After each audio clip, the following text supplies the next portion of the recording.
you amazing people! I want to go through with you a compiled update of my moth sanctuary, how I prepare spring cleaning, and show you my lovely Luna moths before the end of their short life cycle.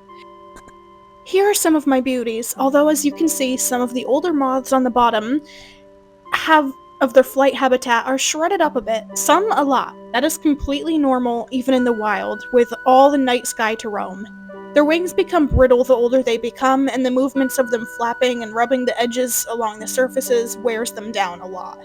As you can see, I have other pupae ready to hatch soon this spring, and their nectar container is very, very dirty, so I will start by cleaning that. As you can see, I rinse the sponge. The sponge allows them to drink up nectar without getting all wet and sitting in a puddle of liquid.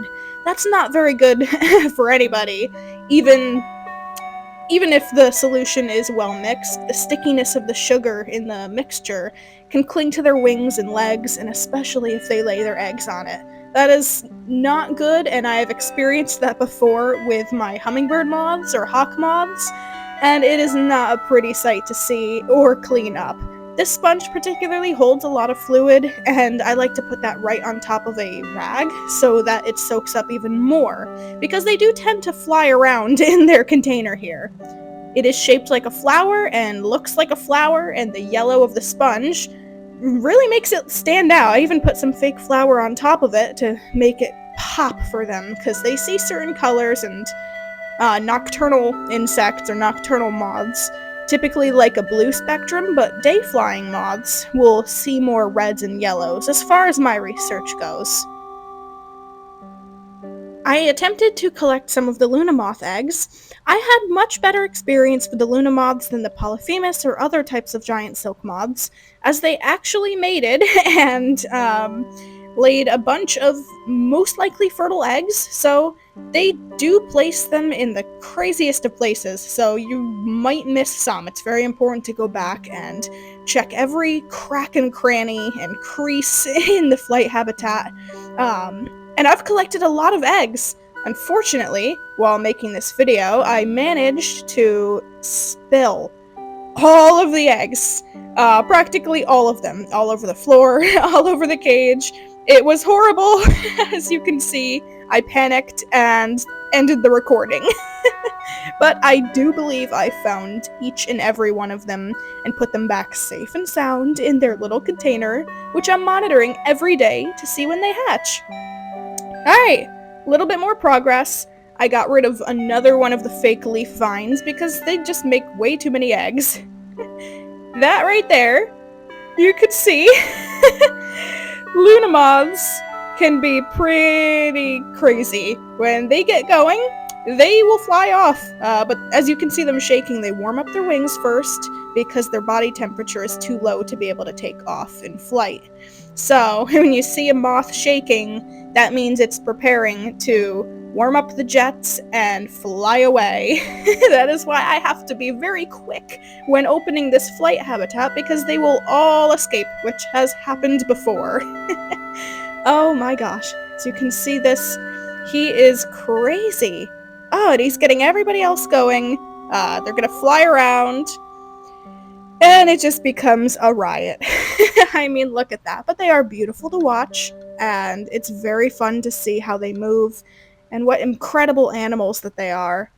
Oh my goodness. It's weird having an animal like a Luna moth that you rarely see in the wild throughout your life, maybe like once or twice, at least for me. It's funny. Here I have my male Promethea, who had passed away naturally. As you can see, his wings are shredded, but I'm going to try and preserve what I can of him. When I pin moths, I do like to mount and pin the ones that naturally die. I do not euthanize my moths, as I don't believe in it, so I do pick out the ones that die in a better stage than the rest.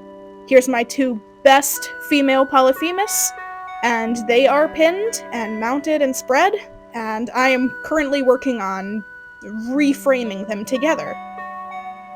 I have my tobacco hornworms, which grow into one of the types of hawk moth that I raise, the Manduka moth, and they are so cute.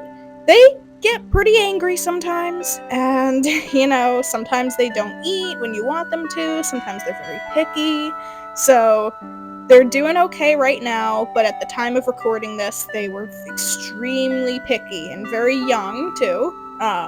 They grow very large, 4.5, maybe 5 inches long, very, very thick, crazy caterpillars that eat a lot.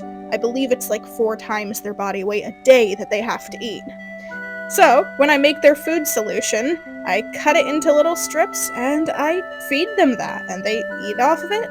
I personally do not like the smell of the pre-made mixture that they either come with or, you can buy the powder mixture for. I don't like the smell of it, and they do like to eat it, so I do feed them this, but I alongside that feed them natural greens too. And they're eating. I like to put it in some of those little stackable containers that I use for the eggs. And they found that pretty helpful. They're still working on it right now. And I'm hoping for the best. Here is one of my beautiful female Luna moths hanging out on my shirt, being very, very well behaved. Until she's not, If you raise moths, you know that is a very fleeting thing. And here is a better up close of her. Isn't she stunning? Oh, wow.